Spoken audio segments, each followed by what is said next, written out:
And salutations, everyone. Welcome to the Tales from a Waffle. This is the channel where we are going to be doing a book club. Yay! This is so exciting, guys. I have been working on this for quite a while now, and I've gotten a lot of people's help with this and everything, and I just wanted to thank everybody for doing this. It's been so awesome sauce and everything, and this is going to be our very first episode, and so yes, basically what this is, I had a couple people ask, what this is that I found a list of books that is on public domain, which means that they are free, which means that I can read them out loud to you and I won't get in trouble. I had a couple people do ask about that and stuff. What about copyright and everything? When it's placed in the public domain list, it's all free. We can do what we'd like for it and such. And so that's how we got started with this whole idea of like book club and everything. So I really appreciate all of you for stopping on by and hope that we can continue on this for years to come and everything. Just to let everybody know on Twitch, hi Ghost, just to let everybody know on Twitch, I had to take off the sound alerts and the channel points, basically because while I'm reading, I don't kind of want to have those things, kind of like interrupting me when I'm reading it and stuff. And of course, when I move this video on over to YouTube, I want to make sure that, you know, the folks that are listening to this is just listening to the story and stuff and not get interrupted on there. You are more than welcome to go ahead and no, it didn't. It's just, I had to take all of that stuff off, Ghost, so that, you know, once I do get, like right now, I can answer people's questions and stuff, you know, in chat and everything, and that's totally fine. But once I get started reading the book, you know, I kind of don't want to have any distractions and such, but that does not mean that you guys do not, you guys can't chat or anything like that. You folks are more than welcome to. I will try to stay in chat with you, either with the keyboard and, with my keyboard, and kind of like texting. That's Pepper, by the way. Folks that may not know, that is my cat, Pepper. And so I will be trying to look out for that when you are on chat. I thought I took that off. It didn't. So Pando will be on. Hi, NASCAR. So I'm still kind of figuring this out. As I've said before, there's still going to be some bugs on the start of this and everything. It's not going to come off, you know, pristine, perfect or whatever. But I am going to try to fix everything so we don't get those kind of like distractions or something like that, you know. Basically when I'm reading, you know, like right now in the introduction and everything and stuff, I'm more than welcome, you know, like to chat with you guys, you know, like saying hi Ghost, hi NASCAR and such. But once I do get into the reading part and stuff, it's just going to be reading, okay? But you guys are more than welcome to go ahead and chat it up with you guys and stuff amongst yourselves and everything. I will try to stay involved within the chat and stuff, but if I do miss something, you know, I will try to have maybe NASCAR or Ghost, you know, if you guys want to, you guys can answer them, you know, for me and such. Just however long you guys want to be on here and stuff, kind of help me out. But, so this is going to be this is the new format for our book club, and I'm hoping that, this will be a every weekly type of deal. I'm hoping to have this done, every Sunday, pretty much about the same time frame as now. It'd be about 3 o'clock Eastern time, kind of depending on the book. I know I have some of the books that are a little bit small. I have some books that are kind of big. And so it's just sort of like kind of playing it by ear at this moment and stuff. But for my time frame and everything, it seems that Sundays are the best. And it looks like 3 o'clock is the best time frame. That might change, so go ahead and keep an eye on my socials. You'll find them in my About page in Twitch and also on the description below of the video. Hi, NASCAR. It's always good to see you, man. Oh, you're having a day? I am so sorry, man. Well, sit back, relax. I'm going to be reading a book out loud and such. So definitely take a break, you know, sit back, relax, have some coffee or tea, whatever you guys are into and stuff, and grab a blanket because I'll be, you know, reading to you. Actually, this really helped. So I'm sorry that you're going through that and stuff. But yes, so, but this will be the overlay. as you guys can tell over here on the corner, this is the book that we are going to be reading today. It's The Wizard of Oz by L. Frank Baum. And every time that I will have like a new book, it'll be right over here on the side. So if you guys are like, oh, I forgot what book are we reading again? It's right over here. I also will put it on the description below, especially on YouTube and such. Now, a couple of people have asked about how are we going to do the book discussions. It's a great question. I will be reading the book today, kind of seeing how far we go and such, but at the end of it, I will let you guys know when we will be we'll probably have like a second video, and that'll be the book discussions, okay? And then what I'll do is that I'll have the questions all set up, and I'll just ask them on here, and if folks are on chat and stuff, we can chat back and forth. And then for YouTube, if you would like to answer some of the questions and everything, I will make sure to put the questions in the description below on the video.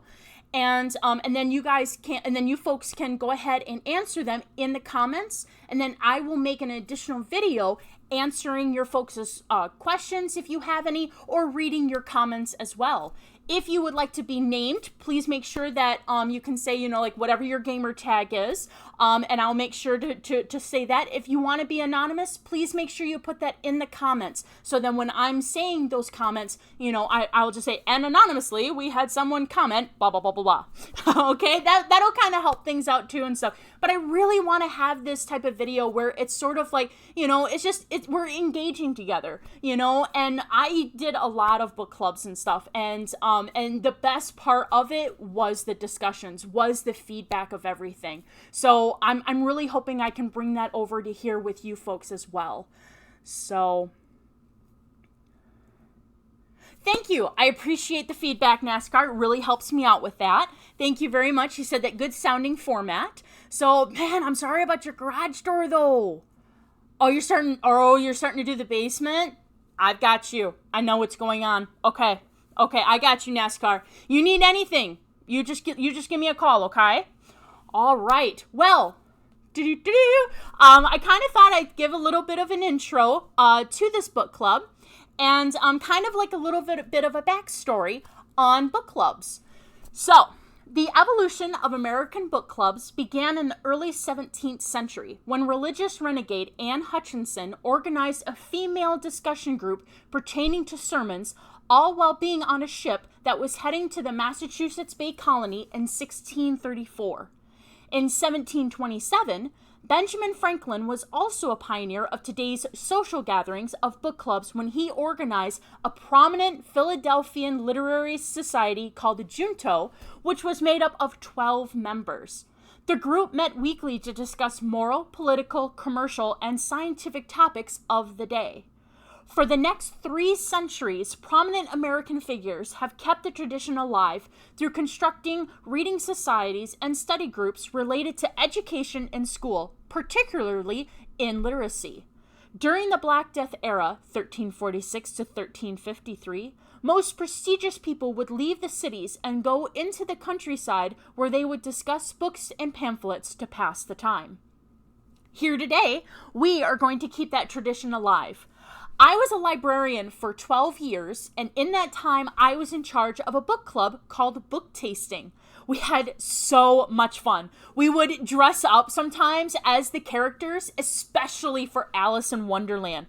We would have tea parties where they could all dress up in elegant clothing. It was mostly all women who signed up for it and stuff, so it was all like elegant gowns, and they also had like tiaras and stuff. It was so wonderful.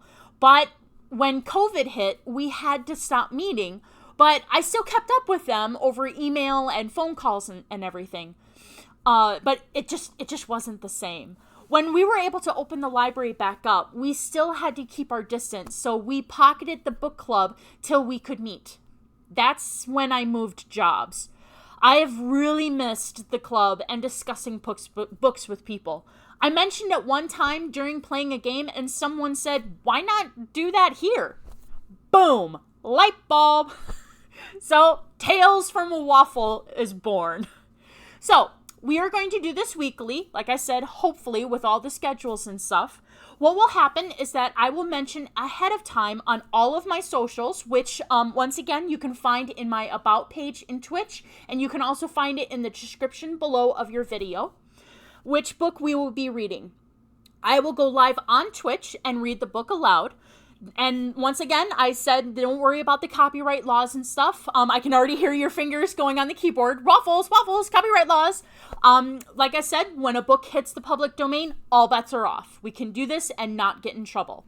Which means most of my books will be classic books. Unless there is an author now that is willing to let me read their works, it will be like the old classic stories and poetry. But yes, I will read the book aloud. I will try to have the stream for maybe about an hour or two, pretty much like a normal stream, so that we can progress with the book. After reading the book, I will have questions prepared to delve deep into the story.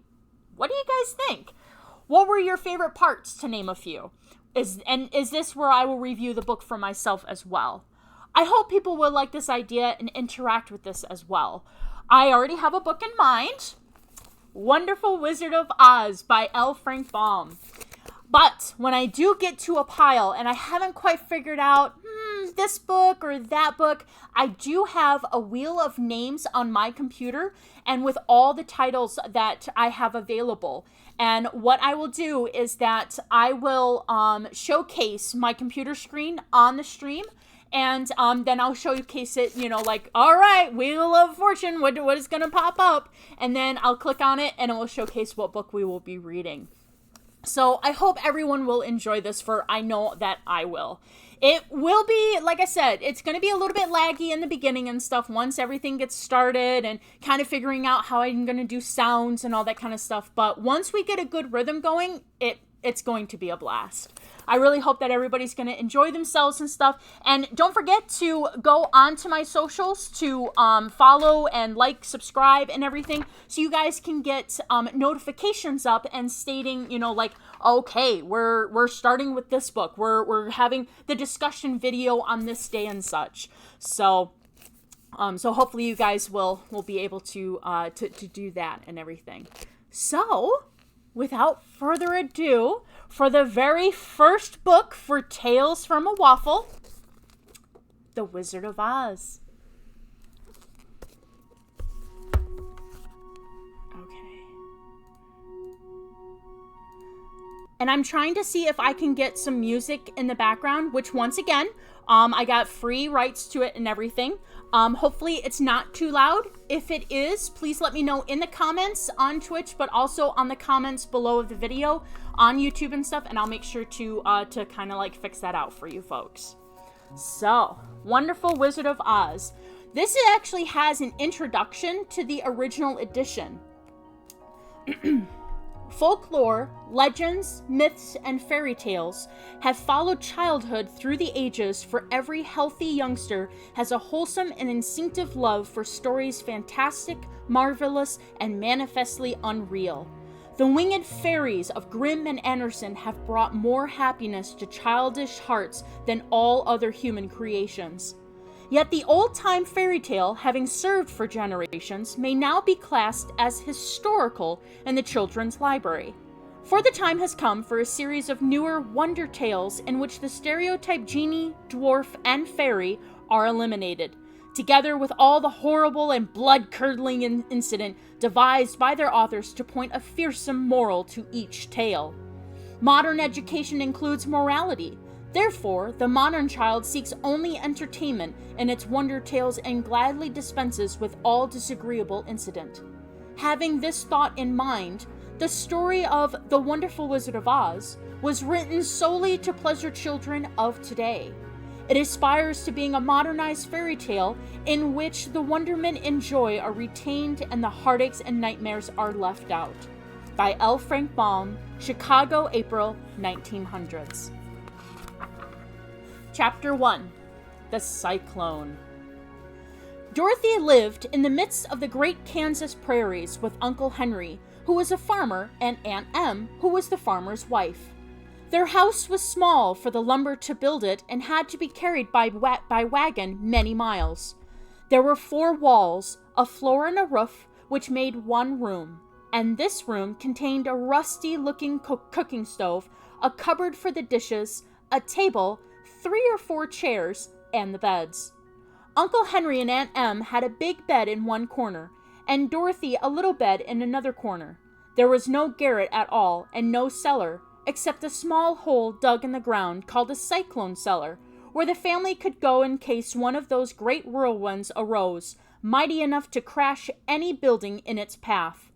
It was reached by a trap door in the middle of the floor, from which a ladder led down into the small, dark hole. When Dorothy stood in the doorway and looked around, she could see nothing but the great gray prairie on every side. Not a tree nor a house broke the broad sweep of flat country that reached the edge of the sky in all directions. The sun had baked the plowed land into a gray mass with little cracks running through it. Even the grass was not green, for the sun had burned the tops of the long blades until they were the same gray color to be seen everywhere. Once the house had been painted, but the sun blistered the paint and the rains washed it away, and now the house was as dull and gray as everything else. When Aunt Em came there to live, she was a young, pretty wife. The sun and wind had changed her hair, too. They had taken the sparkle from her eyes and left them a somber gray. They had taken the red from her cheeks and lips, and they were gray also. She was thin and gaunt, and never smiled now. When Dorothy, who was an orphan, first came to her, Aunt Em had been so startled by the child's laughter that she would scream and press her hand upon her heart whenever Dorothy's merry voice reached her ears, and she still looked at the little girl with wonder that she could find anything to laugh at. Uncle Henry never laughed.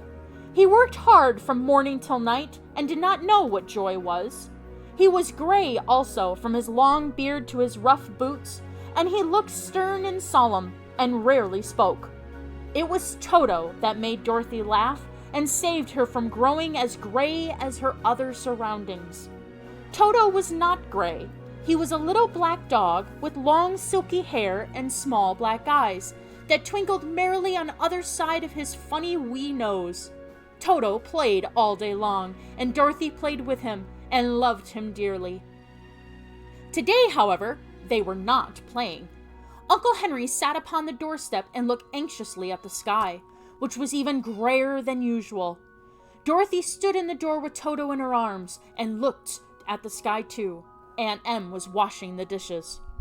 From the far north they heard a low wail of the wind, and Uncle Henry and Dorothy could see where the long grass bowed and waves before the coming storm.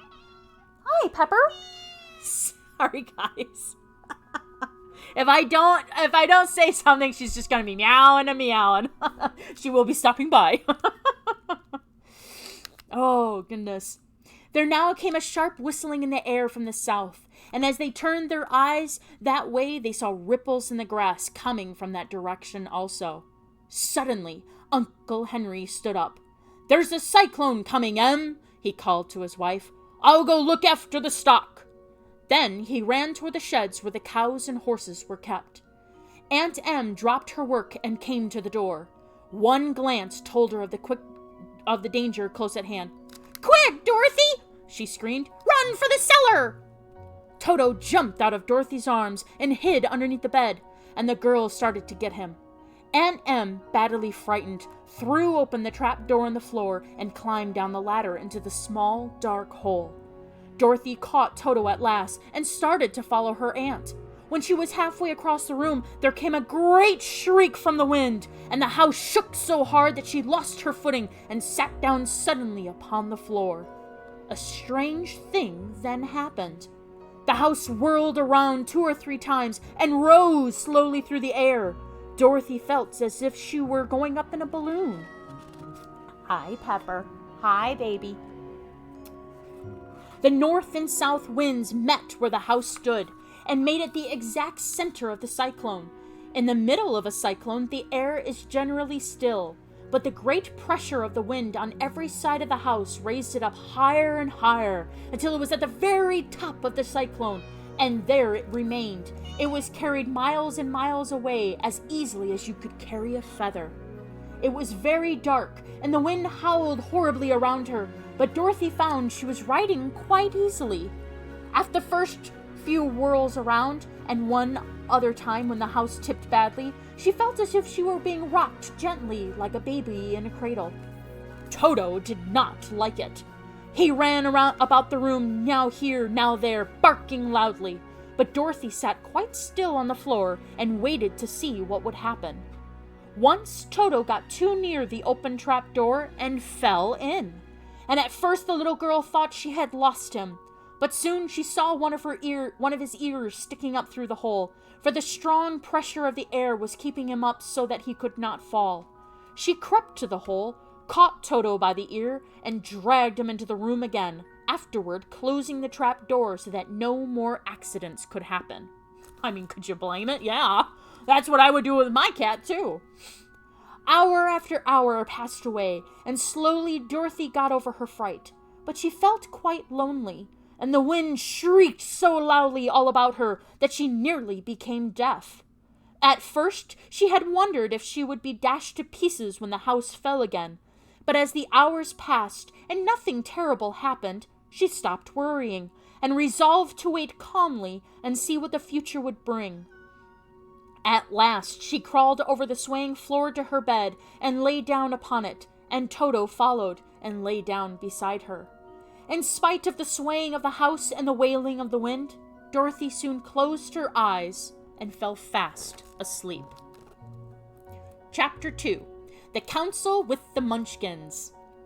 She was awakened by a shock, so sudden and severe that if Dorothy had been lying on the soft bed, she might have been hurt. As it was, the jar made her catch her breath and wonder what had happened, and Toto put his cold little nose into her face and whined dismally. Dorothy sat up and noticed that the house was not moving, nor was it dark, for the bright sunshine came in at the window, flooding the little room. She sprang from her bed and with Toto at her heels ran and opened the door. The little girl gave a cry of amazement and looked about her, her eyes growing bigger and bigger at the wonderful sights she saw. The cyclone had set the house down very gently, for a cyclone, in the midst of a country of marvelous beauty. There were lovely patches of green sward all about, with stately trees bearing rich and luscious fruits. Banks of gorgeous flowers were on every hand, and birds with rare and brilliant plumage sang and fluttered in the trees and bushes.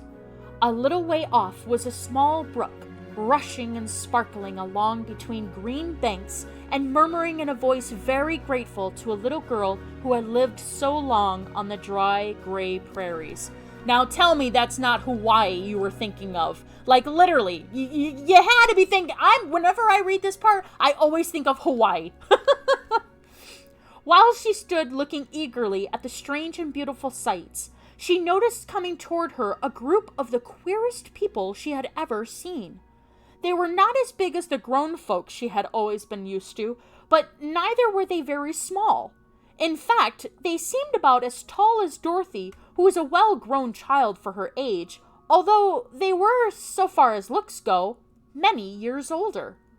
3 were men and 1 a woman, and all were oddly dressed.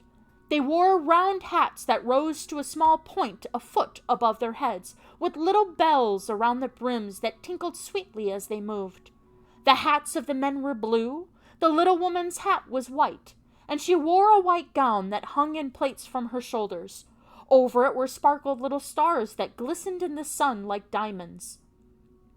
The men were dressed in blue of the same shade as their hats, and wore well-polished boots with a deep roll of blue at the tops.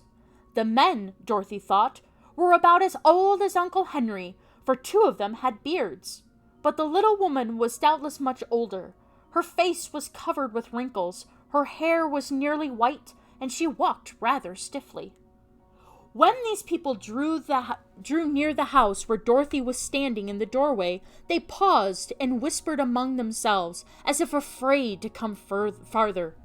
But the little old woman walked up to Dorothy, made a low bow, and said in a sweet voice, You are welcome, most noble sorceress, to the land of the Munchkins. We are so grateful to you for having killed the Wicked Witch of the East and for setting our people free from bondage." Dorothy listened to this speech with wonder. What could the little woman possibly mean by calling her a sorceress and saying she had killed the Wicked Witch of the East? Dorothy was an innocent, harmless little girl who had been carried by a cyclone many miles from home, and she had never killed anything in all her life. But the little woman evidently expected her to answer, so Dorothy said with hesitation, "You are very kind, but there must be some mistake. I have not killed anything." "Your house did anyway," replied the little old woman with a laugh. "And that is the same thing. See?" she continued, pointing to the corner of the house. "There are her 2 toes still sticking out from under a block of wood."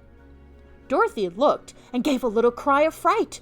There, indeed, just under the corner of the great beam the house rested on, 2 feet were sticking out, shod in silver shoes with pointed toes. "Oh dear! Oh dear!" cried Dorothy, clasping her hands together in dismay. "The house must have fallen on her. Whatever shall we do?" "There is nothing to be done," said the little woman calmly. "But who was she?" asked Dorothy. "She was the Wicked Witch of the East, as I said," answered the little woman. "She has held all the Munchkins in bondage for many years, making them slave for her night and day. Now they are all set free and are grateful to you for the favor." "Who are the Munchkins?" inquired Dorothy.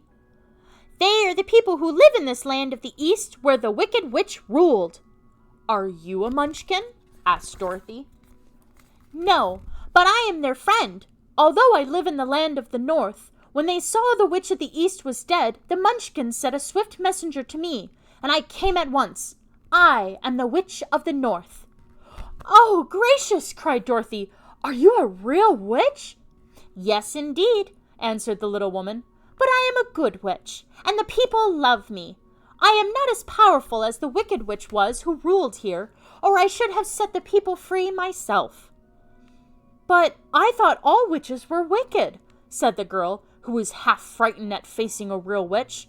"Oh, no, that is a great mistake. There were only 4 witches in all the land of Oz, and 2 of them, those who live in the North and the South, are good witches. I know this is true, for I am one of them myself, and cannot be mistaken. Those who dwelt in the East and the West were indeed wicked witches. But now that you have killed one of them, there is but one wicked witch in all the land of Oz, the one who lives in the West." "But," Dorothy, after a moment's thought, "Aunt Em has told me that the witches were all dead, years and years ago."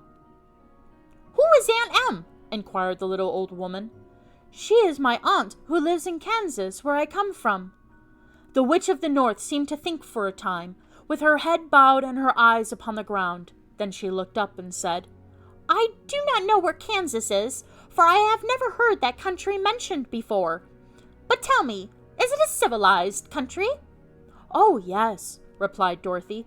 "Then that counts for it. In the civilized countries, I believe there are no witches left, nor wizards, nor sorceresses, nor magicians. But you see, the land of Oz has never been civilized, for we are cut off from all the rest of the world. Therefore, we still have witches and wizards amongst us." "Who are the wizards?" asked Dorothy. "Oz himself is the great wizard," answered the witch, sinking her voice to a whisper. Oh, it's a whisper. My bad. So, Oz himself, the great wizard, is a whisper. He is more powerful than all the rest of us together. He lives in the City of Emeralds. Dorothy was going to ask another question, but just then the Munchkins, who had been standing silently by, gave a loud shout and pointed to the corner of the house where the Wicked Witch had been lying. "What is it?" asked the little old woman, and looked and began to laugh. The feet of the dead witch had disappeared entirely, and nothing was left but the silver shoes. "She was so old," explained the Witch of the North, "that she dried up quickly in the sun. That is the end of her. but the silver shoes are yours, and you shall have them to wear." She reached down and picked up the shoes, and after shaking the dust out of them, handed them to Dorothy. "The Witch of the East was proud of those silver shoes," said one of the Munchkins, "and there is some charm connected with them. But what it is, we never knew." Dorothy carried the shoes into the house and placed them on the table. Then she came out again to the Munchkins and said, "I am anxious to get back to my aunt and uncle, for I am sure they will worry about me. Can you help me find my way?" The Munchkins and the witch first looked at one another, and then at Dorothy, and then shook their heads. "At the east, not far from here," said one, "there is a great desert, and none could live to cross it." "It is the same at the south," said another, "for I have been there and seen it. The south is the country of the Quadlings." "I am told," said the third man, "that it is the same at the west, and that country, where the Winkies live, is ruled by the wicked witch of the west, who would make you her slave if you passed her way." The north is my home," said the old lady, "and at its edge is the same great desert that surrounds this land of Oz. I'm afraid, my dear, you will have to live with us." Dorothy began to sob at this, for she felt lonely among all these strange people. Her tears seemed to grieve the kind-hearted Munchkins, for they immediately took out their handkerchiefs and began to weep also. As for the little old woman, she took off her cap and balanced the point on the end of her nose while she counted 1, 2, 3 in a solemn voice. At once, the cap changed to a slate, in which was written in big white chalk marks, "Let Dorothy go to the City of Emeralds." The little old woman took the slate from her nose, and having read the words on it, asked, "Is your name Dorothy, my dear?" "Yes," answered the child, looking up and drying her tears. "Then you must go to the City of Emeralds. Perhaps Oz will help you." "Where is this city?" asked Dorothy. "It is exactly in the center of the country, and it is ruled by Oz, the great wizard I told you of." "Is he a good man?" inquired the girl anxiously. "He is a good wizard. Whether he is a man or not, I cannot tell, for I have never seen him." "How can I get there?" asked Dorothy. "You must walk. It is a long journey through a country that is sometimes pleasant and sometimes dark and terrible. However, I will use all the magic arts I know of to keep you from harm." "Won't you go with me?" pleaded the girl, who had begun to look upon the little old woman as her only friend. "No, I cannot do that," she replied, "but I will give you my kiss, and no one will dare injure a person who has been kissed by the Witch of the North." She came close to Dorothy and kissed her gently on the forehead. Where her lips touched the girl, they left a round, shining mark, as Dorothy found out soon after. "The road to the City of Emeralds is paved with yellow brick," said the witch, "so you cannot miss it. When you get to Oz, do not be afraid of him, but tell your story and ask him to help you. Goodbye, my dear." The three Munchkins bowed low to her and wished her a pleasant journey, after which they walked away through the trees. The witch gave Dorothy a friendly little nod, whirled around on her left heel 3 times, and straightway disappeared, much to the surprise of little Toto, who barked after her loudly enough when she had gone, because he had been afraid even to growl while she stood by. But Dorothy, knowing her to be a witch, had expected her to disappear in just that way, and was not surprised in the least.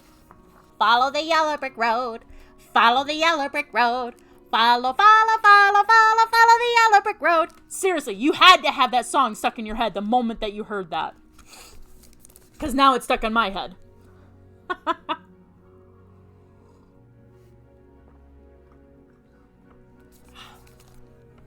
Chapter 3.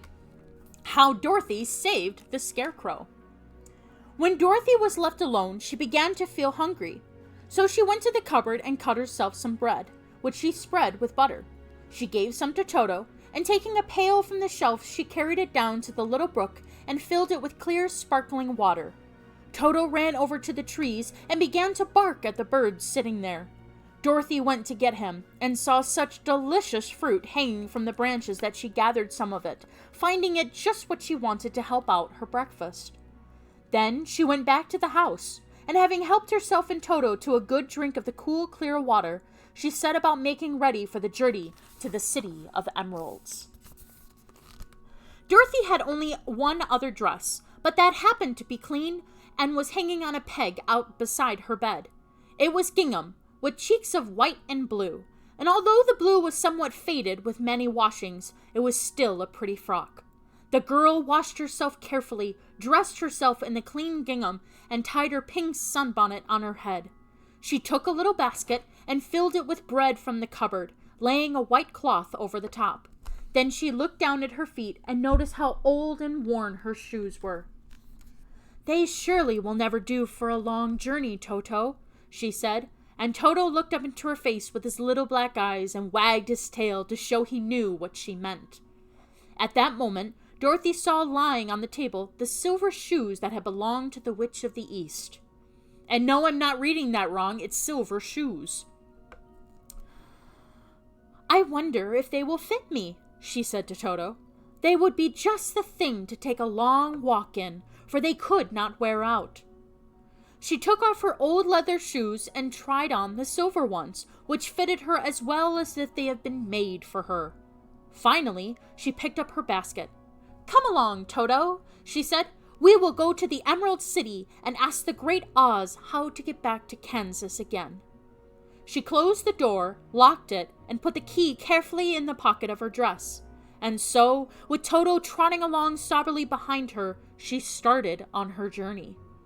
There were several roads nearby, but it did not take her long to find the one paved with yellow brick. The yellow brick road. Within a short time, she was walking briskly toward the Emerald City, her silver shoes tinkling merrily on the hard, yellow road bed. The sun shone bright, and the birds sang sweet, and Dorothy did not feel nearly as bad as you might think a little girl would, who had been suddenly whisked away from her own country and set down in the midst of a strange land. Show of hands who would be weeping on the side of the road. Right here. She was surprised as she walked along to see how pretty the country was about her. There were neat fences at the sides of the road, painted a dainty blue color, and beyond them were fields of grain and vegetables in ambiance.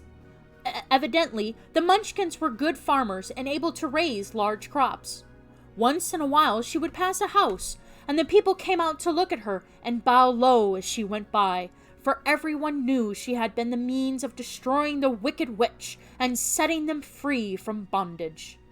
The houses of the Munchkins were odd-looking dwellings, for each was round with a big dome for a roof. All were painted blue, for in this country of the East, blue was the favorite color. Towards evening, when Dorothy was tired with her long walk and began to wonder where she should pass the night, she came to a house rather large than the rest. On the green lawn before it, many men and women were dancing. 5 little fiddlers played as loudly as possible, and the people were laughing and singing, while a big table nearby was loaded with delicious fruits and nuts, pies and cakes, and many other good things to eat. The people greeted Dorothy kindly and invited her to supper and to pass the night with them. For this was the home of one of the richest Munchkins in the land, and his friends were gathered with him to celebrate their freedom from the bondage of the wicked witch. Dorothy ate a hearty supper and was waited upon by the rich Munchkin himself, whose name was Bock. Then she sat down upon a settee and watched the people dance. When Bock saw her silver shoes, he said, "You must be a great sorceress." "Why?" asked the girl. "Because you wear silver shoes and have killed the wicked witch. Besides, you have white in your frock, and only witches and sorceresses wear white." "My dress is blue and white checked," said Dorothy, smoothing out the wrinkles in it. "It is kind of you to wear that," said Bock. "Blue is the color of the Munchkins, and white is the witch color, so we know you are friendly witch." Dorothy did not know what to say to this, for all the people seemed to think her a witch, and she knew very well she was only an ordinary little girl who had come by the chance of a cyclone into a strange land. I'm so sorry. When she had tired watching the dancing, Bock led her into the house, where he gave her a room with a pretty bed in it. The sheets were made of blue cloth, and Dorothy slept soundly in them till morning, with Toto curled up on the blue rug beside her. She ate a hearty breakfast and watched a wee munchkin baby who played with Toto and pulled his tail and crowed and laughed in a way that greatly amused Dorothy. Toto was a fine curiosity to all the people, for they had never seen a dog before. "How far is it to the Emerald City?" the girl asked. "I do not know," answered Boq gravely, "for I have never been there. It is better for people to keep away from Oz unless they have business with him. But it is a long way to the Emerald City, and it will take you many days. The country here is rich and pleasant, but you must pass through rough and dangerous places before you reach the end of your journey." This worried Dorothy a little, but she knew that only the great Oz could help her get to Kansas again, so she bravely resolved not to turn back. She bade her friends goodbye and again started along the road of yellow brick. When she had gone several miles, she thought she would stop to rest, and so climbed on the top of the fence beside the road and sat down.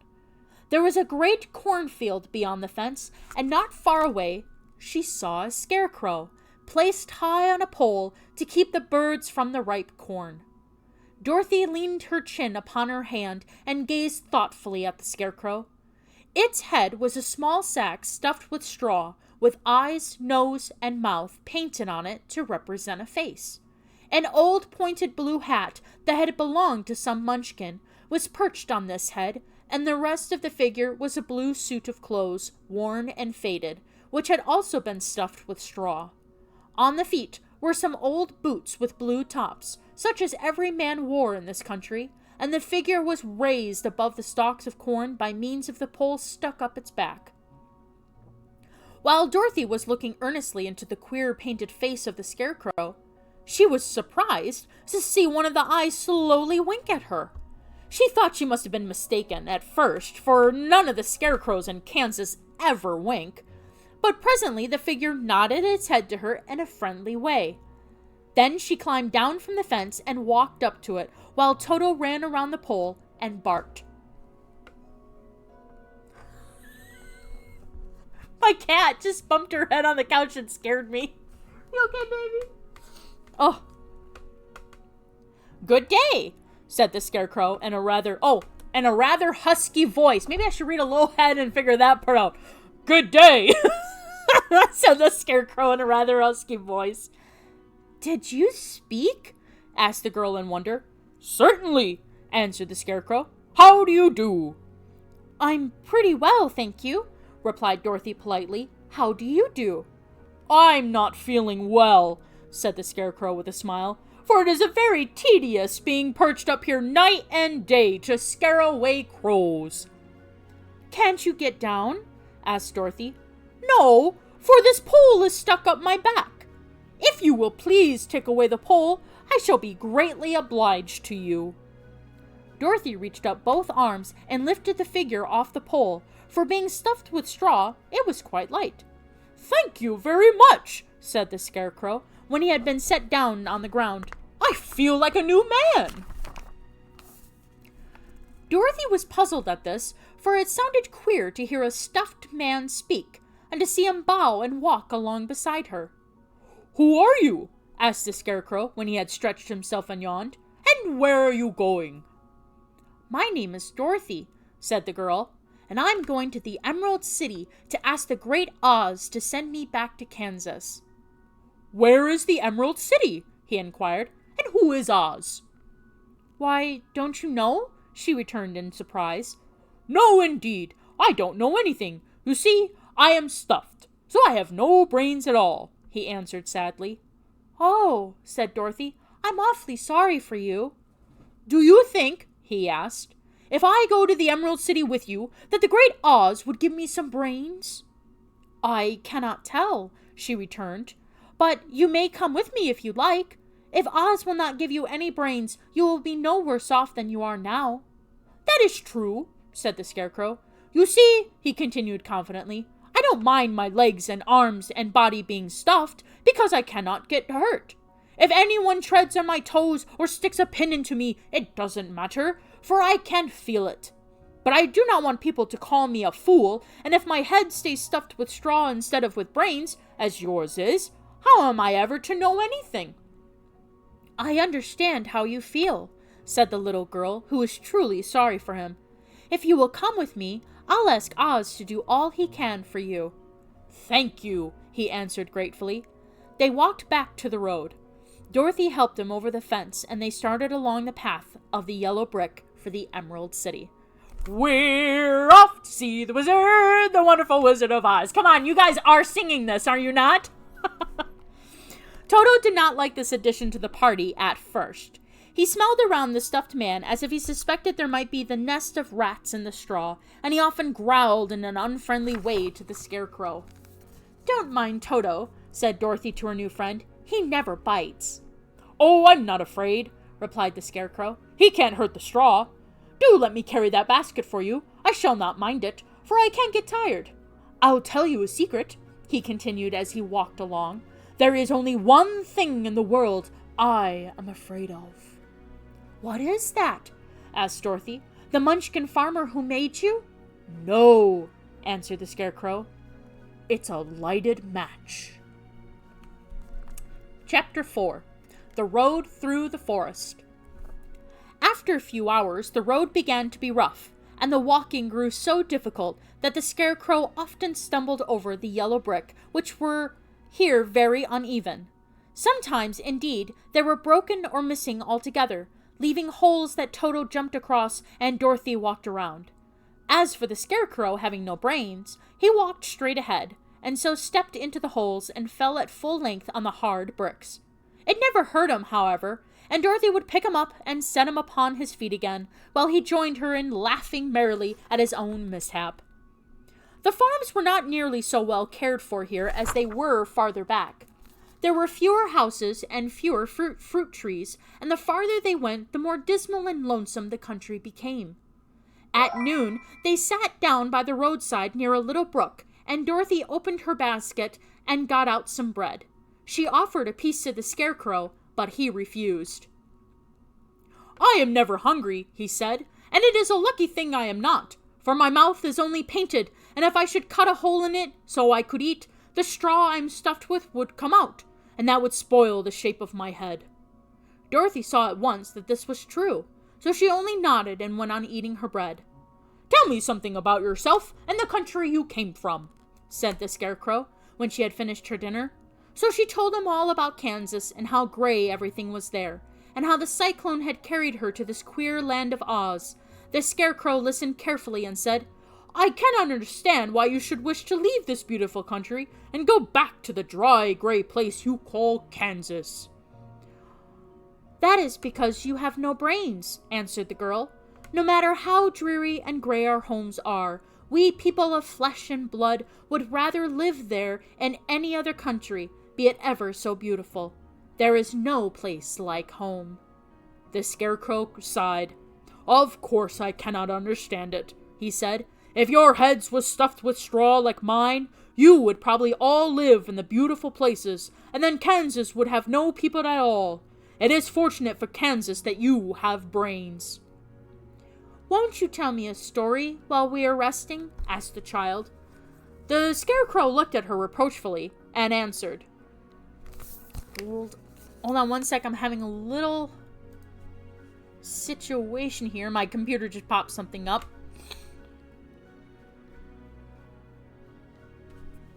Okay.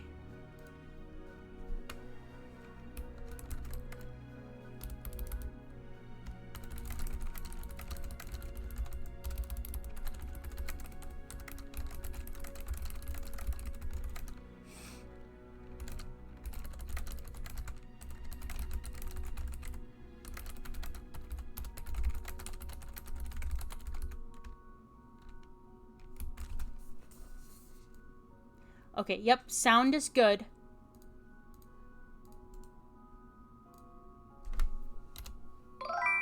Okay, I did add that on there too for you. Okay. My life has been short, that I really know nothing whatever. I was only made day before yesterday. What happened in the world before that time is all unknown to me. Luckily, when the farmer made my head, one of the first thing he did was to paint my ears, so that I heard what was going on. there was another munchkin with him, and the first thing I heard was the farmer saying, "How do you like those ears?" "They aren't straight," answered the other. "Never mind," said the farmer. "They are ears just the same," which was true enough. "Now I'll make the eyes," said the farmer. So he painted my right eye, and as soon as it was finished, I found myself looking at him and at everything around me with a great deal of curiosity, for this was my first glimpse of the world. "That's a rather pretty eye," remarked the munchkin who was watching the farmer. "Blue paint is just the color for eyes." "I think I'll make the other a little bigger," said the farmer, and when the second eye was done, I could see much better than before. Then he made my nose and my mouth, but I did not speak, because at that time I didn't know what a mouth was for. I had the fun of watching them make my body, and my arms and legs, and when they fastened on my head at last, I felt very proud, for I thought I was just as good a man as anyone. "This fellow will scare the crows fast enough," said the farmer. "He looks just like a man." "Why, he is a man," said the other, and I quite agreed with him. The farmer carried me under his arm to the cornfield, and set me up on a tall stick where you found me. He and his friends soon after walked away and left me alone. I did not like to be deserted this way, so I tried to walk after them, but my feet would not touch the ground, and I was forced to stay on that pole. It was a lonely life to lead, for I had nothing to think of, having been made such a little while before. Many crows and other birds flew into the cornfield, but as soon as they saw me, they flew away again, thinking I was a munchkin. And this pleased me, and made me feel that I was quite an important person. By and by, an old crow flew near me, and after looking at me carefully, he perched upon my shoulder and said, "I wonder if that farmer thought to fool me in this clumsy manner. Any crow of sense could see that you were only stuffed with straw." Then he hopped down at my feet and ate all the corn he wanted. The other birds, seeing he was not harmed by me, came to eat the corn too. So in a short time there was a great flock of them about me. I felt sad at this, for it showed I was not such a good scarecrow after all. But the old crow comforted me, saying, "If you only had the brains in your head, you would be as good a man as any of them, and a better man than some of them. Brains are the only things worth having in this world, no matter whether one is a crow or a man." After the crows had gone, I thought this over, and decided I would try hard to get some brains. By good luck, you came along and pulled me off the stake, and from what you say, I am sure the great Oz will give me brains as soon as we get to the Emerald City. "I hope so," said Dorothy earnestly, "since you seem anxious to have them." "Oh, yes, I am anxious," returned the Scarecrow. "It is such an uncomfortable feeling to know one is a fool." "Well," said the girl, "let us go," and she handed the basket to the Scarecrow. There were no fences at all by the roadside now, and the land was rough and untilled. Towards evening, they came to a great forest, where the trees grew so dark and close together that their branches met over the road of yellow brick. It was almost dark under the trees, for the branches shut out the daylight, but the travelers did not stop, and went on into the forest. "If this road goes in, it must come out," said the Scarecrow, "and as the Emerald City is the other end of the road, we must go wherever it leads us." "Anyone would know that," said Dorothy. "Certainly. That is why I know it," returned the Scarecrow. "If it required brains to figure it out, I never should have said it." After an hour or so, the light faded away, and they found themselves stumbling along in the darkness.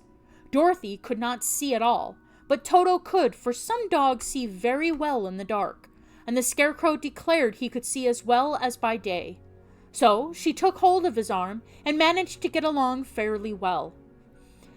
"If you see any house or any place where we could pass the night," she said, "you must tell me, for it is very uncomfortable walking in the dark."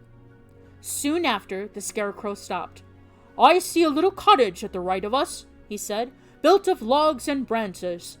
Shall we go there?" "Yes, indeed," answered the child. "I am all tired out." So the Scarecrow led her through the trees until they reached the cottage, and Dorothy entered and found a bed of dried leaves in one corner. She laid down at once, and with Toto beside her soon fell into a sound sleep. The Scarecrow, who was never tired, stood up in another corner and waited patiently until morning came.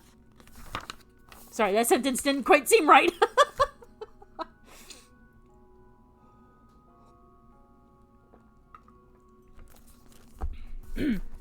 Chapter 5. The Rescue of the Tin Woodman. When Dorothy awoke, the sun was shining through the trees, and Toto had long been out chasing birds and squirrels. She sat up and looked around her. There was the Scarecrow, still standing patiently in his corner, waiting for her. "You must go and search for water," she said to him. "Why do you want water?" he asked. "To wash my face clean after the dust of the road, and to drink, so the dry bread will not stick in my throat." "It must be inconvenient to be made of flesh," said the Scarecrow thoughtfully, "for you must sleep, and eat, and drink. However, you have brains, and it is worth a lot of bother to be able to think properly." They left the cottage and walked through the trees until they found a little spring of clear water, where Dorothy drank and bathed and ate her breakfast. She saw there was not much bread left in the basket, and the girl was thankful the Scarecrow did not have to eat anything, for there was scarcely enough for herself and Toto for the day. When she had finished her meal and was about to go back to the road of yellow brick, she was startled to hear a deep groan nearby. "What was that?" she asked timidly. "I cannot imagine," replied the Scarecrow, "but we can go and see." Just then, another groan reached their ears, and the sound seemed to come from behind them. They turned and walked through the forest a few steps, when Dorothy discovered something shining in a ray of sunshine that fell between the trees. She ran to the place, and then stopped short with a cry of surprise. One of the big trees had been partly chopped through, and standing beside it, with an uplifted axe in his hand, was a man made entirely of tin. His head and arms and legs were jointed upon his body, but he stood perfectly motionless, as if he could not stir at all. Dorothy looked at him in amazement, and so did the Scarecrow, while Toto barked sharply and made a snap at the tin legs, which hurt his teeth. "Did you groan?" asked Dorothy. "Yes," answered the Tin Man, "I did.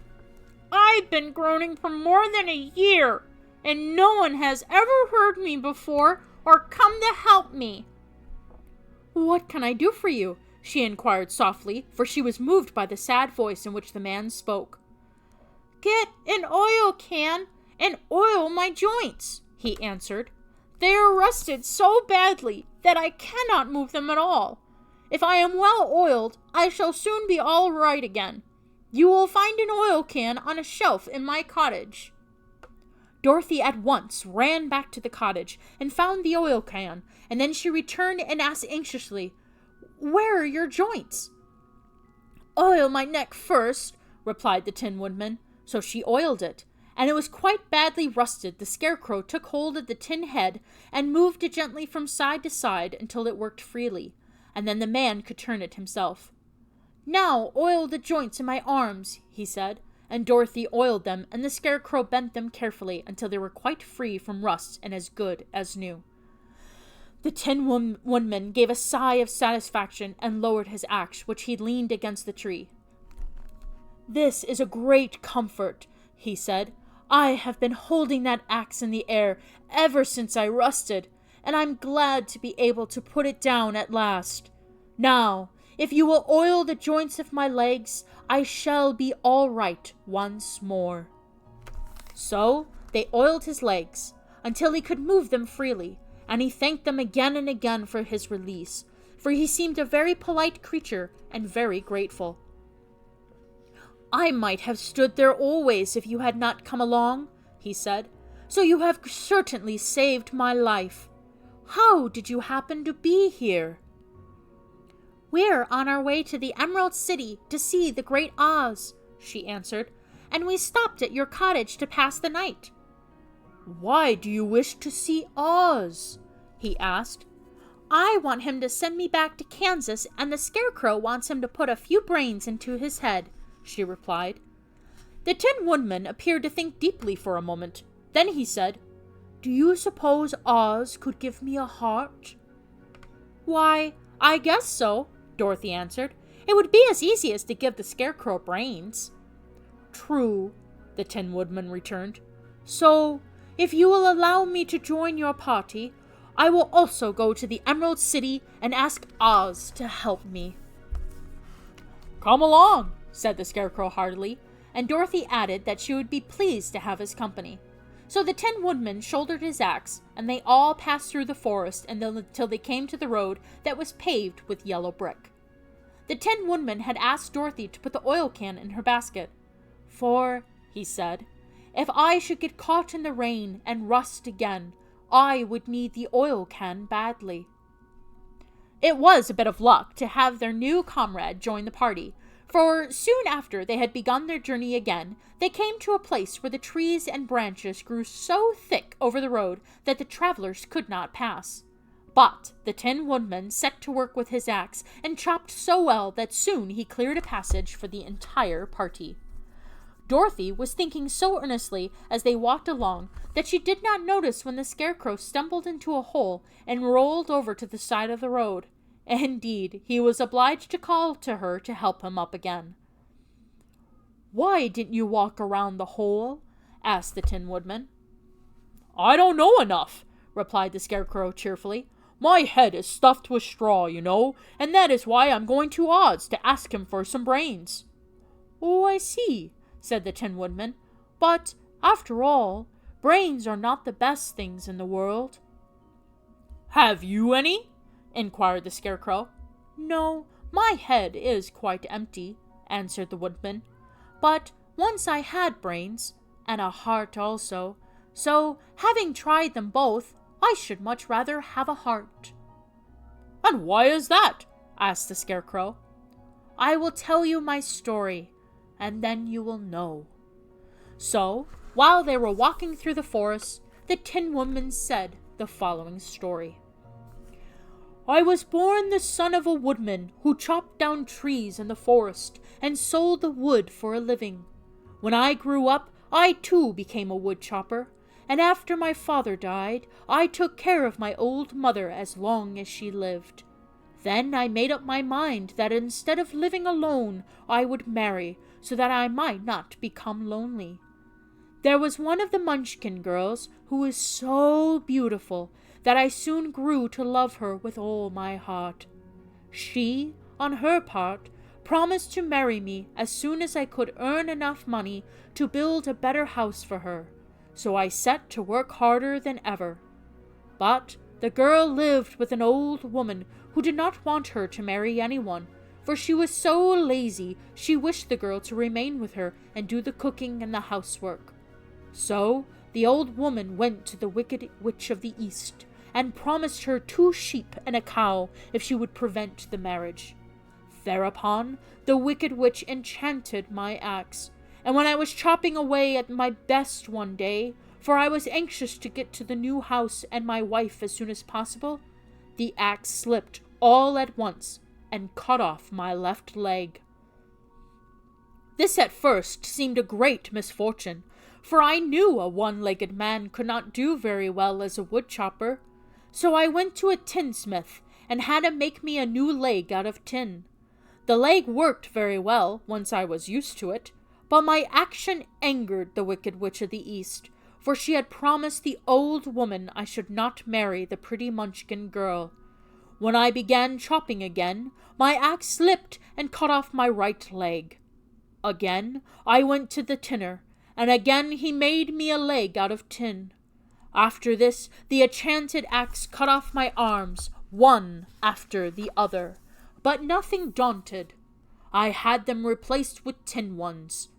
The Wicked Witch then made the axe slip and cut off my head, and at first I thought that was the end of me.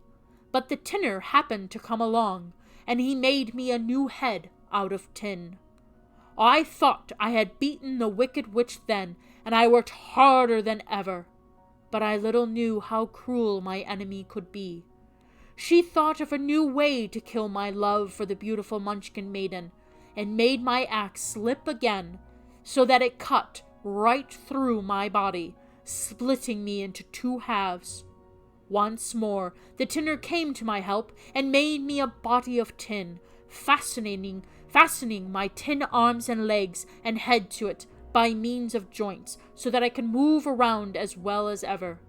But, alas, I had now no heart, so that I lost all my love for the Munchkin girl, and did not care whether I married her or not. I suppose she is still living with the old woman, waiting for me to come after her. My body shone so brightly in the sun that I felt very proud of it, and it did not matter now if my axe slipped, for it could not cut me. There was only one danger, that my joints would rust. But I kept an oil can in my cottage, and took care to oil myself whenever I needed it. However, there came a day when I forgot to do this, and being caught in a rainstorm before I thought of the danger my joints had rusted, and I was left to stand in the woods until you came to help me. It was a terrible thing to undergo, but during the year I stood there, I had time to think that the greatest loss I had known was the loss of my heart. While I was in love, I was the happiest man on earth, but no one could love who has not a heart, and I am resolved to ask Oz to give me one. If he does, I will go back to the Munchkin maiden and marry her. Both Dorothy and the Scarecrow had been greatly interested in the story of the Tin Woodman, and now they knew why he was so anxious to get a new heart. "All the same," said the Scarecrow, "I shall ask for brains instead of a heart, for a fool would not know what to do with a heart if he had one." "I shall take the heart," returned the Tin Woodman, "for brains do not make one happy, and happiness is the best thing in the world." Dorothy did not say anything, for she was puzzled to know which of her two friends was right, and she decided if she could only get back to Kansas and Aunt Em, and it did not matter so much whether the woodman had no brains and the Scarecrow no heart, or each got what he wanted. What worried her most was that the bread was nearly gone, and another meal for herself and Toto would empty the basket. To be sure, neither the woodman nor the Scarecrow ever ate anything, but she was not made of tin nor straw, and could not live unless she was fed. Chapter 6. The Cowardly Lion. I have to take a quick drink.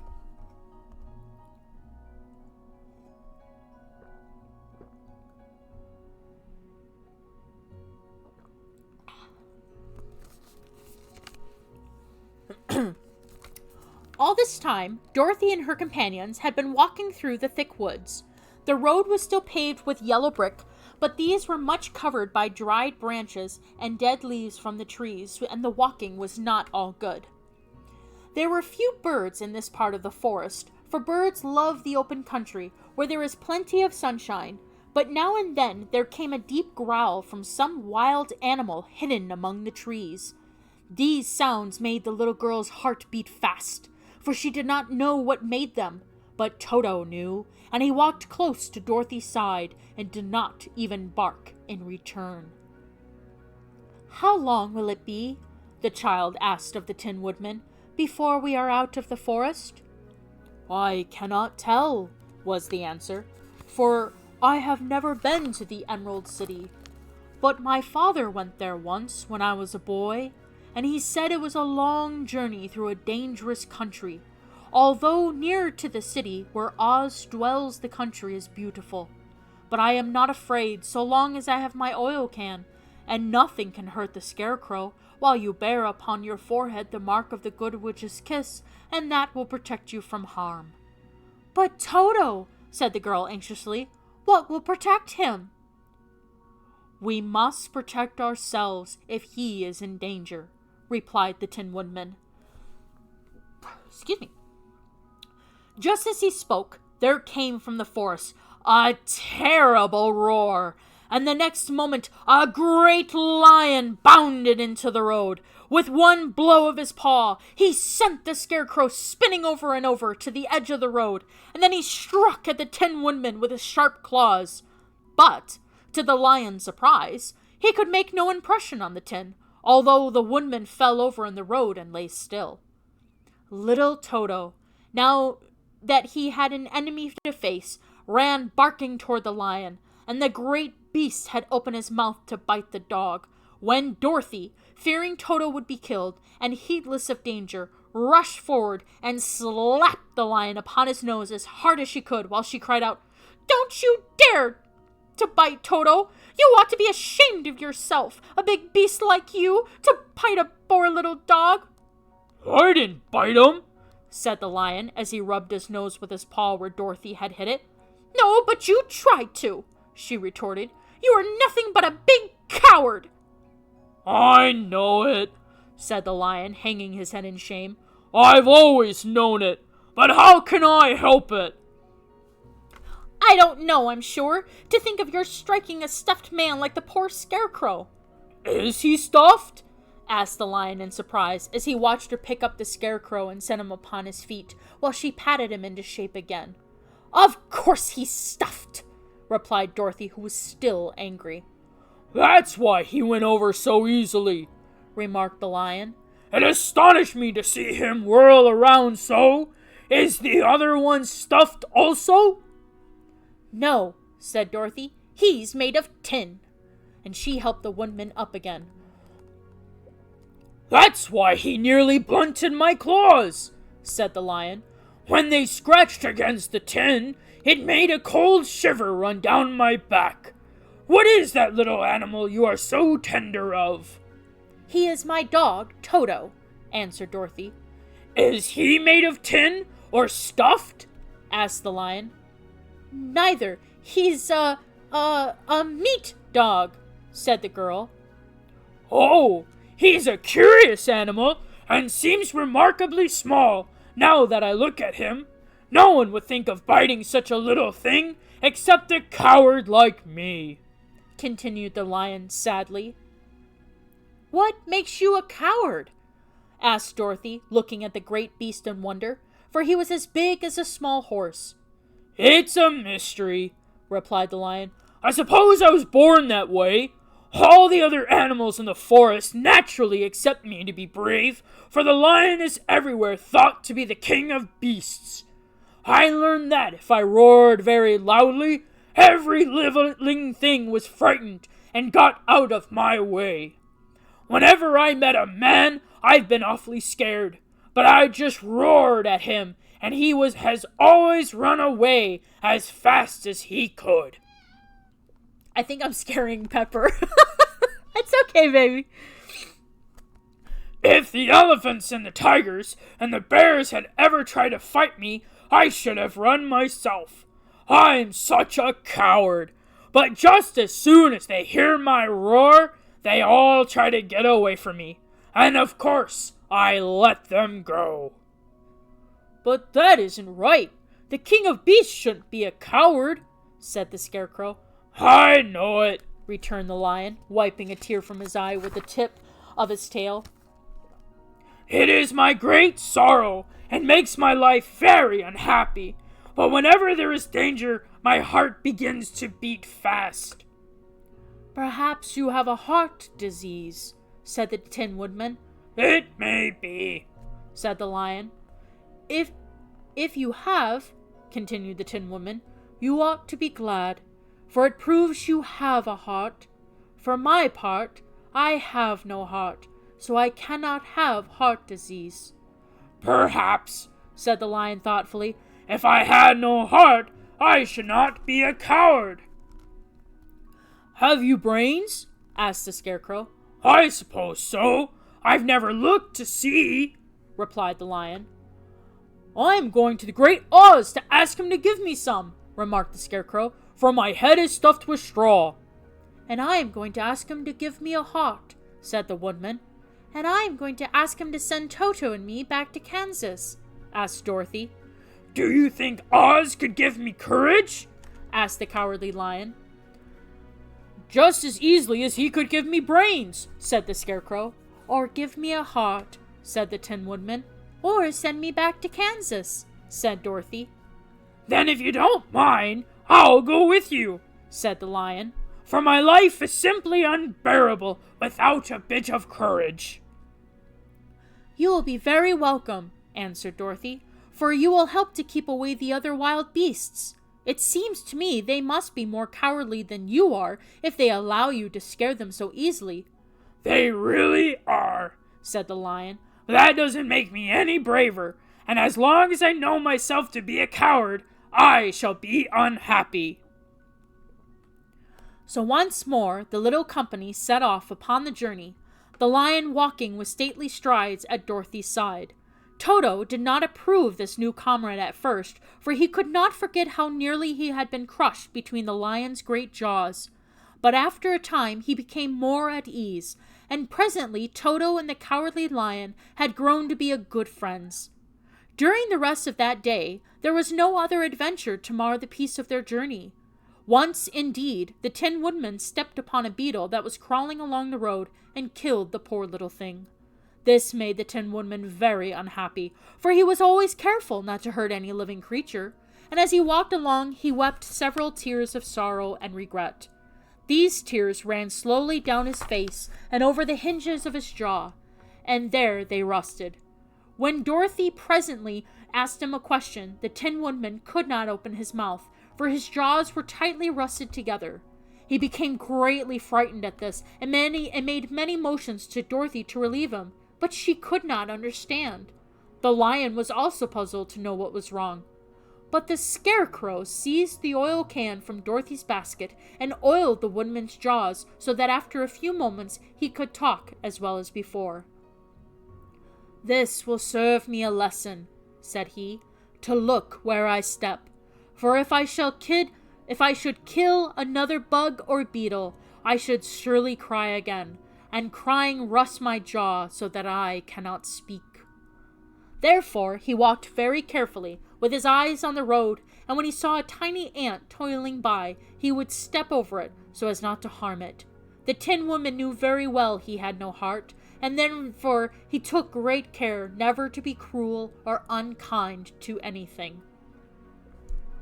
"You people with hearts," he said, "have something to guide you, and need never do wrong. But I have no heart, so I must be very careful. When Oz gives me a heart, of course, I needn't mind so much." Chapter 7. The Journey to the Great Oz. I need a little drink from that gravelly voice I tried.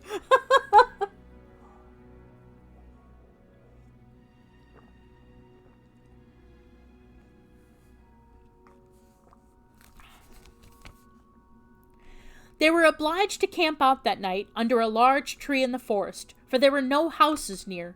The tree made a good thick covering to protect them from the dew, and the Tin Woodman chopped a great pile of wood with his axe, and Dorothy built a splendid fire that warmed her and made her feel less lonely. She and Toto ate the last of their bread, and now she did not know what they would do for breakfast. Okay. "If you wish," said the lion, "I will go into the forest and kill a deer for you. You can roast it by the fire, since your tastes are so peculiar that you prefer cooked food, and then you will have a very good breakfast." "Don't, please don't," begged the Tin Woodman. "I should certainly weep if you killed a poor deer, and then my jaws would rust again." But the lion went anyway into the forest and found his own supper, and no one ever knew what it was, for he didn't mention it. And the Scarecrow found a tree full of nuts and filled Dorothy's baskets with them, so that she would not be hungry for a long time. She thought this was very kind and thoughtful of the Scarecrow, but she laughed heartily at the awkward way in which the poor creature picked up the nuts.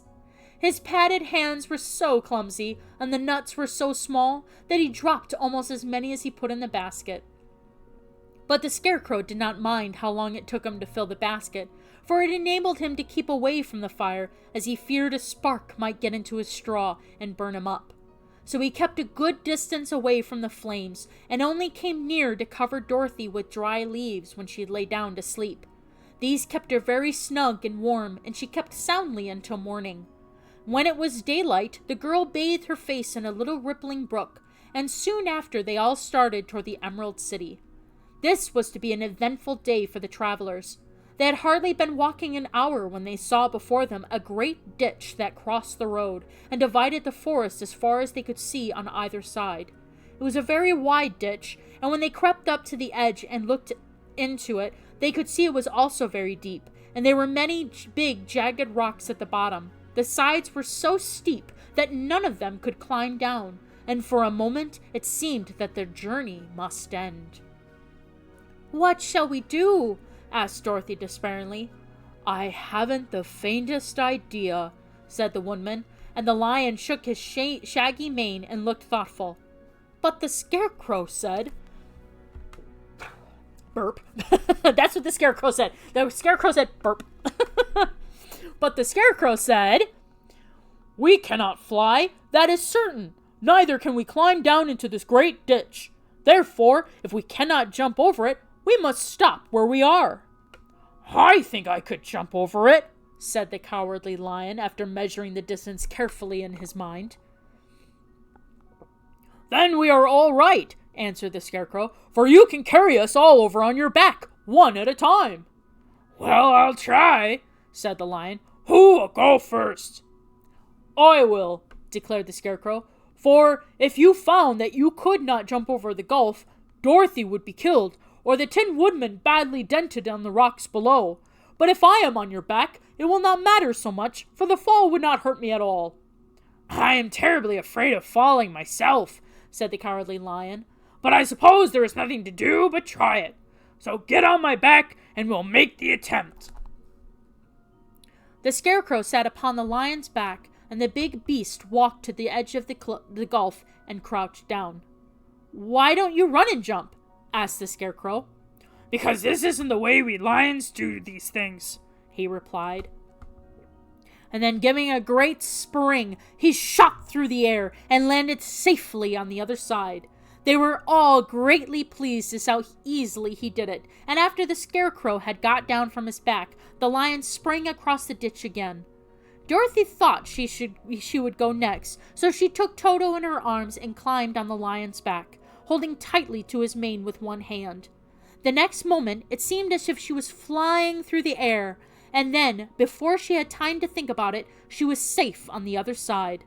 The lion went back a third time and got the Tin Woodman, and then they all sat down for a few moments to give the beast a chance to rest, for his great leaps had made his breath short, and he panted like a big dog that has been running too long. They found the forest very thick on this side, and it looked dark and gloomy.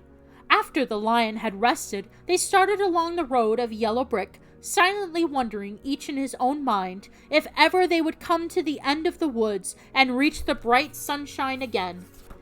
To add to their discomfort, they soon heard strange noises in the depths of the forest, and the lion whispered to them that it was in this part of the country that the Kalidas lived.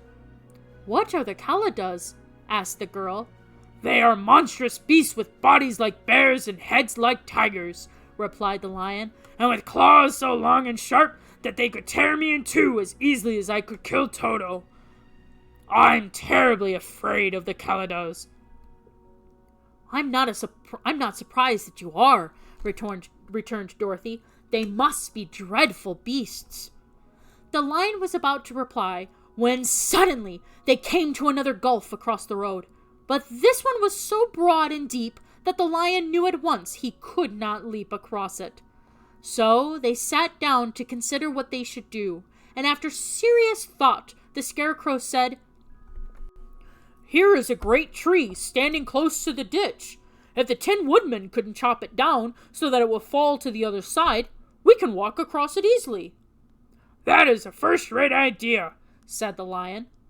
"One would almost suspect you had brains in your head instead of straw." The woodman set to work at once, and so sharp was his axe that the tree was soon chopped nearly through. Then the lion put his strong front legs against the tree and pushed with all his might, and slowly the big tree tipped and fell with a crash across the ditch, with its top branches on the other side. They had just started to cross this queer bridge when a sharp growl made them all look up, and into their horror they saw running toward them two great beasts with bodies like bears and heads like tigers. "They are the Caladas!" said the Cowardly Lion, beginning to tremble. "Quick!" cried the Scarecrow. "Let us cross over!" So Dorothy went first, holding Toto in her arms. The Tin Woodman followed, and the Scarecrow came next. The lion, although he was certainly afraid, turned to face the Caladas, and then he gave so loud and terrible roar that Dorothy screamed and the Scarecrow fell over backwards, while even the fierce beast stopped short and looked at him in surprise. But, seeing they were bigger than the lion, and remembering that there were two of them and only one of him, the Caladas again rushed forward, and the lion crossed over the tree and turned to see what they would do next. Without stopping an instant, the fierce beast also began to cross the tree, and the lion said to Dorothy, "We are lost, for they will surely tear us to pieces with their sharp claws. But stand close behind me, and I will fight them as long as I am alive." "Wait a minute," called the Scarecrow. He had been thinking what was best to be done, and now he asked the Woodman to chop away the end of the tree that rested on their side of the ditch. The Tin Woodman began to use his axe at once, and just as the two Caladas were nearly across, the tree fell with a crash into the gulf, carrying the ugly, snarling brutes with it, and both were dashed to pieces on the sharp rocks at the bottom. "Well," said the Cowardly Lion, drawing a long breath of relief, "I see we're going to live a little while longer, and I am glad of it, for it must be a very uncomfortable thing not to be alive. Those creatures frightened me so badly that my heart is beating yet." "Ah," said the Tin Woodman sadly, "I wish I had a heart to beat." This adventure made the travelers more anxious than ever to get out of the forest, and they walked so fast that Dorothy became tired and had to ride on the lion's back. To their great joy, the trees became thinner the further they advanced. In the afternoon, they suddenly came upon a broad river, flowing swiftly just before them. On the other side of the water, they could see the road of yellow brick running through a beautiful country with green meadows dotted with bright flowers, and all the road bordered with trees hanging full of delicious fruits. They were greatly pleased to see this delightful country before them. "How shall we cross the river?" asked Dorothy. "That is easily done," replied the Scarecrow. "The Tin Woodman must build us a raft so we can float to the other side." So the Woodman took his axe and began to chop down small trees to make a raft. And while he was busy at this, the Scarecrow found on the river bank a tree full of fine fruit. This pleased Dorothy, who had eaten nothing but nuts all day, and she made a hearty meal of the ripe fruit. But it takes time to make a raft, even when one is as industrious and untiring as the Tin Woodman, and when night came, the work was not done. So they found a cozy place under the trees where they slept well until the morning, and Dorothy dreamed of the Emerald City and of the good Wizard Oz, who would soon send her back to her own home again. Chapter 8. The Deadly Poppy Field. Hold on, something stuck on my book. I can't open it. Alright, Chapter 8. The Deadly Poppy Field. Our little party of travelers awakened next morning, refreshed and full of hope, and Dorothy breakfasted like a princess off peaches and plums from the trees beside the river. Behind them was the dark forest they had passed safely through, although they had suffered many discouragements, but before them was a lovely sunny country that seemed to be beckon them on to the Emerald City. To be sure, the broad river now cut them off from this beautiful land, but the raft was nearly done, and after the Tin Woodman had cut a few more logs and fastened them together with wooden pins, they were ready to start. Dorothy sat down in the middle of the raft and held Toto in her arms. When the Cowardly Lion stepped upon the raft, it tipped badly, for he was big and heavy. But the Scarecrow and the Tin Woodman stood upon the other end to steady it, and they had long poles in their hands to push the raft through the water. They got along quite well at first, but when they reached the middle of the river, the swift current swept the raft downstream, farther and farther away from the road of yellow brick, and the water grew so deep that the long poles would not touch the bottom. "This is bad," said the Tin Woodman, "for if we cannot get to the land, we shall be carried into the country of the Wicked Witch of the West, and she will enchant us and make us her slaves." "And then I should get no brains," said the Scarecrow. "And I should get no courage," said the Cowardly Lion. "And I should get no heart," said the Tin Woodman. "And I shall never go back to Kansas," said Dorothy. "We must certainly get to the Emerald City if we can," the Scarecrow continued, and he pushed so hard on his long pole that it stuck fast in the mud at the bottom of the river, and before he could pull it out again or let go, the raft was swept away, and the poor Scarecrow left clinging to the pole in the middle of the river.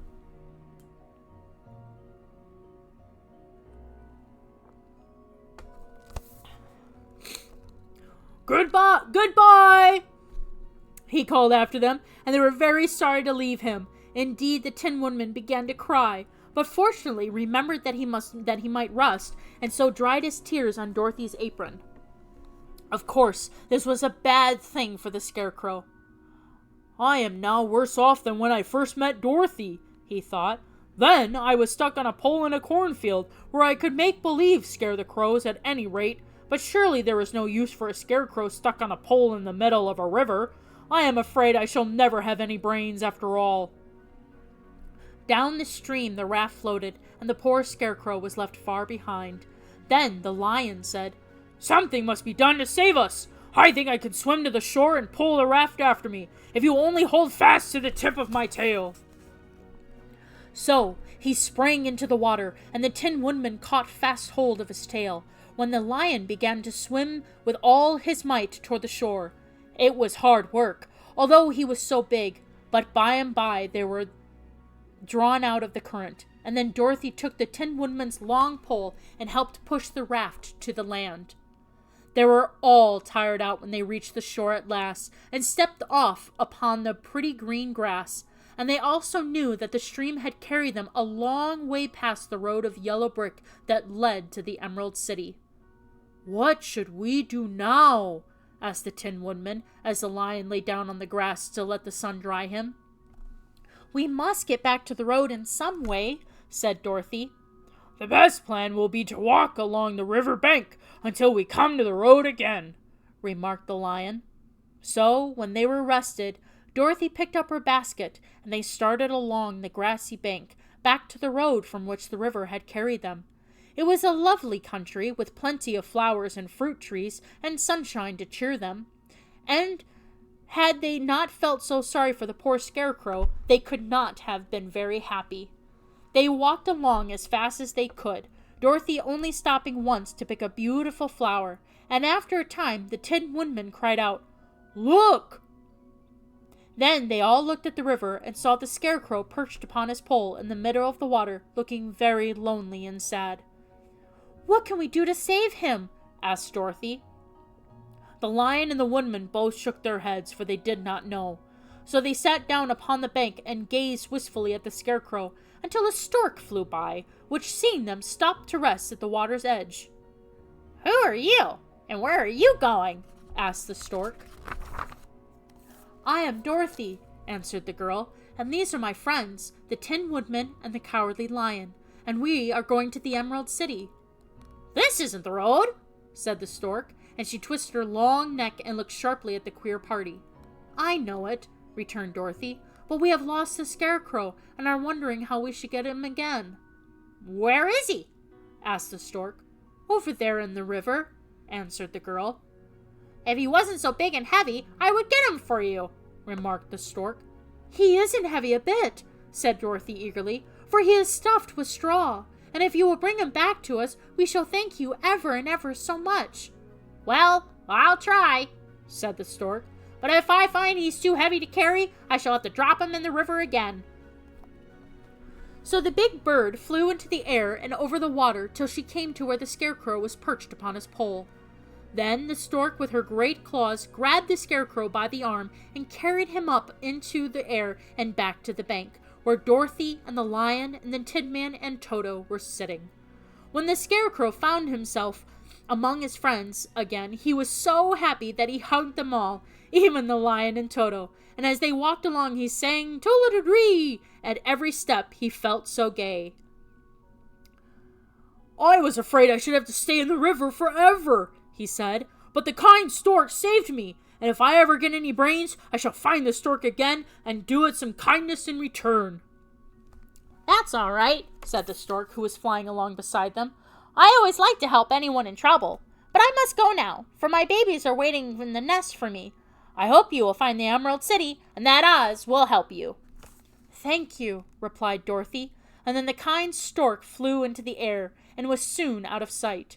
They walked along, listening to the singing of the bright-colored birds and looking at the lovely flowers which now became so thick that the ground was carpeted with them. They were big yellow and white and blue and purple blossoms, besides great clusters of scarlet poppies, which were so brilliant in color they almost dazzled Dorothy's eyes. "Aren't they beautiful?" the girl asked as she breathed in the spicy scent of the flowers. Excuse me. I suppose so, answered the Scarecrow. When I have brains, I shall probably like them better. If I only had a heart, I should love them, added the Tin Woodsman. I always did like flowers, said the lion. They seem so helpless and frail, but there are none in the forest so bright as these. Hi, baby. They now came upon more and more of the big scarlet poppies, and fewer of the other flowers, and soon they found themselves in the midst of a great meadow of poppies. Now it is well known that when there are many of these flowers together, their odor is so powerful that anyone who breathes it falls asleep. And if the sleeper is not carried away from the scent of the flowers, he sleeps on and on forever.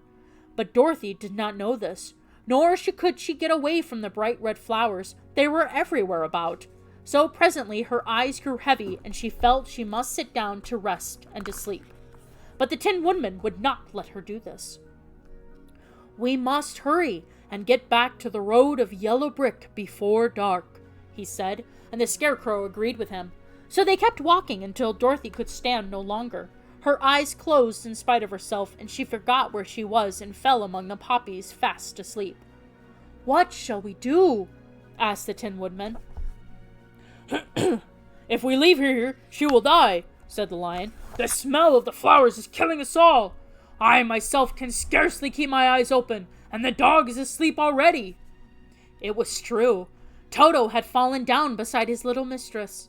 But the Scarecrow and the Tin Woodman, not being made of flesh, were not troubled by the scent of the flowers. "Run fast," said the Scarecrow to the lion, "and get out of this deadly flower bed as soon as you can. We will bring the little girl with us, but if you should fall asleep, you are too big to be carried." So the lion aroused himself and bounded forward as fast as he could go. In a moment, he was out of sight. "Let us make a chair with our hands and carry her," said the Scarecrow. So they picked up Toto and put the dog in Dorothy's lap, and then they made a chair with their hands for the seat and their arms for the arms, and carried the sleeping girl between them through the flowers. On and on they walked, and it seemed that the great carpet of deadly flowers that surrounded them would never end. They followed the bend of the river, and at last came upon their friend the lion, lying fast asleep among the poppies. The flowers had been too strong for the huge beast, and he had given up at last, and fallen only a short distance from the end of the poppy bed, where the sweet grass spread in beautiful green fields before them. "We can do nothing for him," said the Tin Woodman sadly, "for he is much too heavy to lift. We must leave him here to sleep on forever, and perhaps he will dream that he has found courage at last." "I'm sorry," said the Scarecrow. "The lion was a very good comrade for one so cowardly, but let us go on." They carried the sleeping girl to a pretty spot beside the river, far enough from the poppy field to prevent her breathing any more of the poison of the flowers, and here they laid her gently on the soft grass and waited for the fresh breeze to waken her.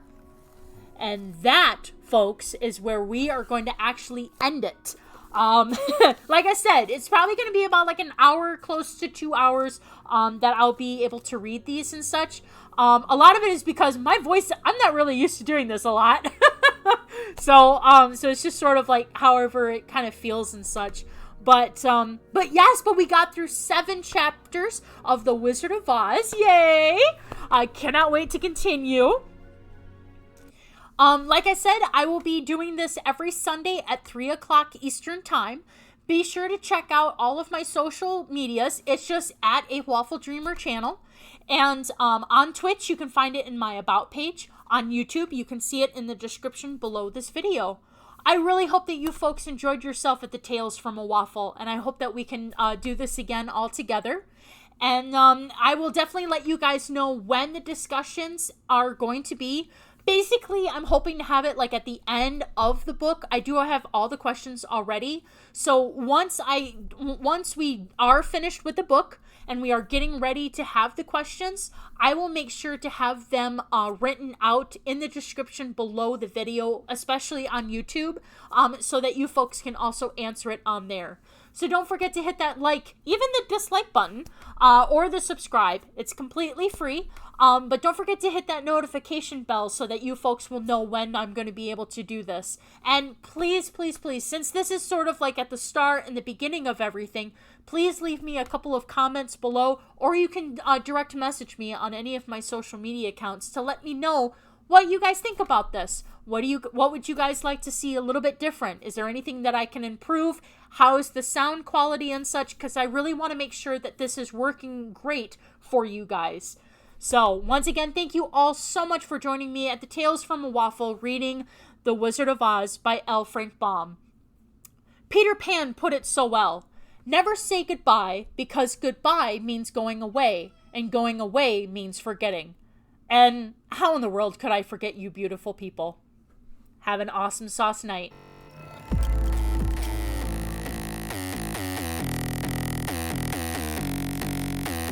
Hands wrapped, knuckles taped black. Pick my gloves up off the mat. Fighting's all I ever had. Wasn't born with tons of gifts. Had to work hard as a kid. Know that everything I did was to catch the other kids. Slowly built that self-esteem. Turned myself to a machine. I'd compete so I'd be seen. I would lose and I'd succeed, but you'd never see me quit. I'd always get after it. Knew I had a different gift. I'd outwork any other kid.